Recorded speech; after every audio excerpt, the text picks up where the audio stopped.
Hey, what's up, everybody? It's your girl AVIER, and I'm here with H2MG AR.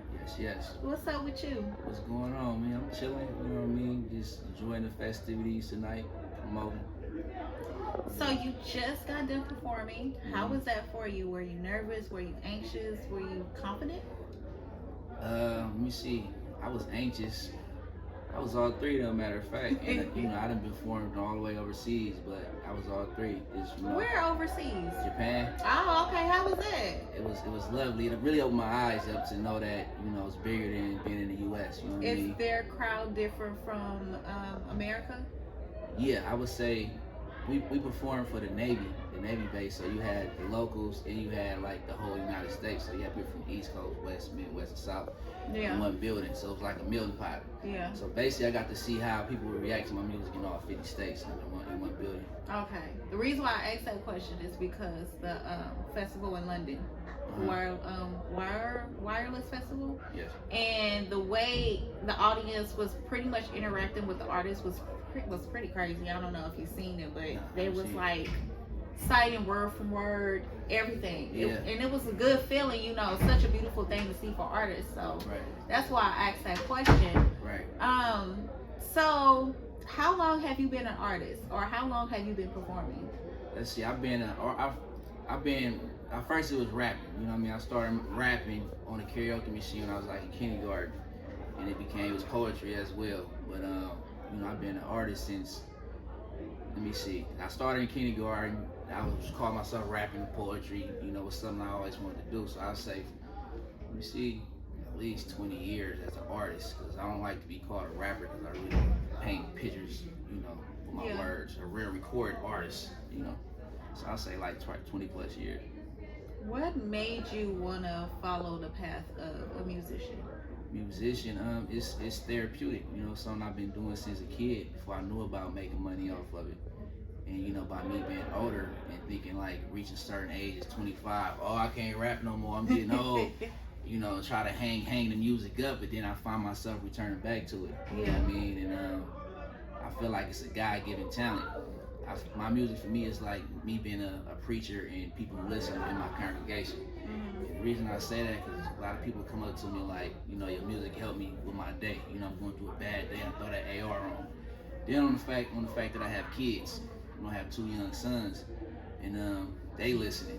They might think they know what it means now, but when they become young men, when they become men, and they listen at the age of men, they could be like, oh, that's what my dad was talking about. And I relate that to like Tupac. Like I can listen to Tupac now and still get something from it.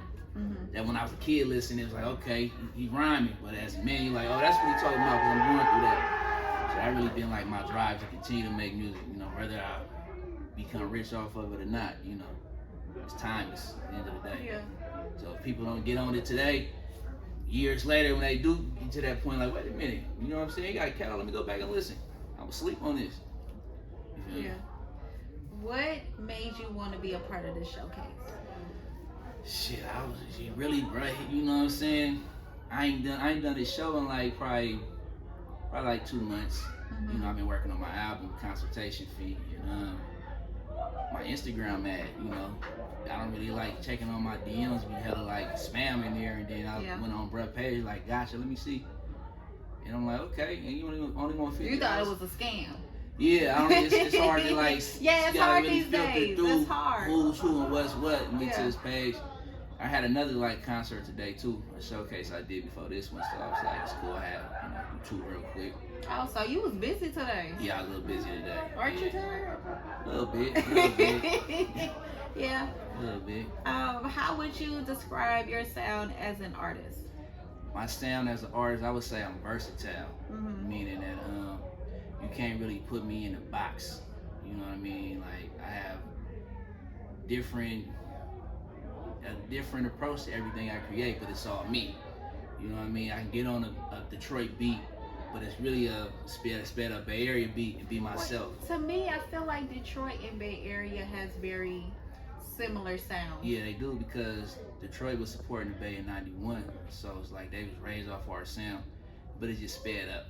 Okay. But not to, just pinpoint Detroit. I'm able to be me on any type of, you know what I mean? Yeah. Be myself. So I feel like I'm an encyclopedia. I got something for every move. You want to turn up, you wanna cry, you know what I'm saying? I mean, I got a song called Thinking About You. It's like thinking about everybody who passed away, and it had me emotional, right?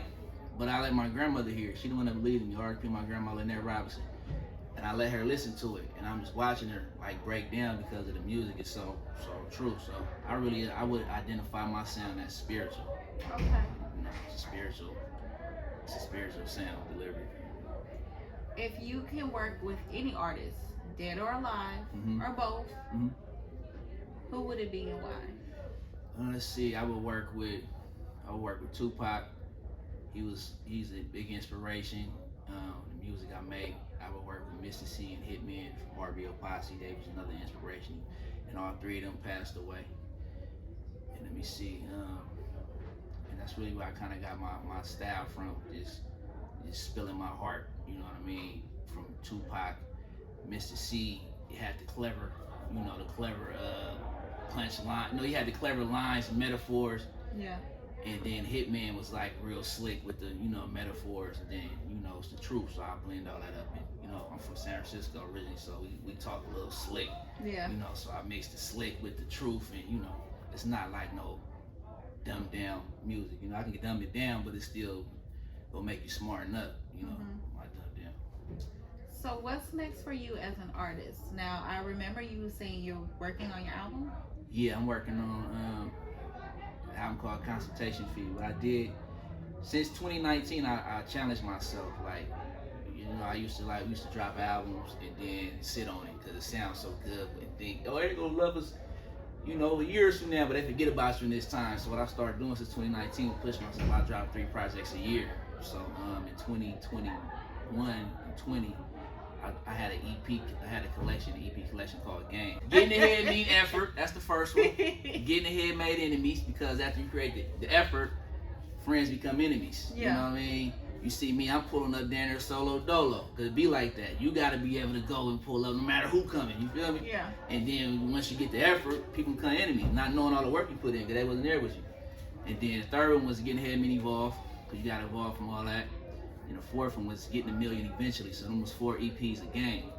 So now I have Consultation Fee coming out. I don't know if you're familiar with Costco. You go to Costco, they got the samples and shit. Yeah. So I ain't giving out no more samples. I'm gonna need a consultation fee before we go any further. So that's the album, it's done.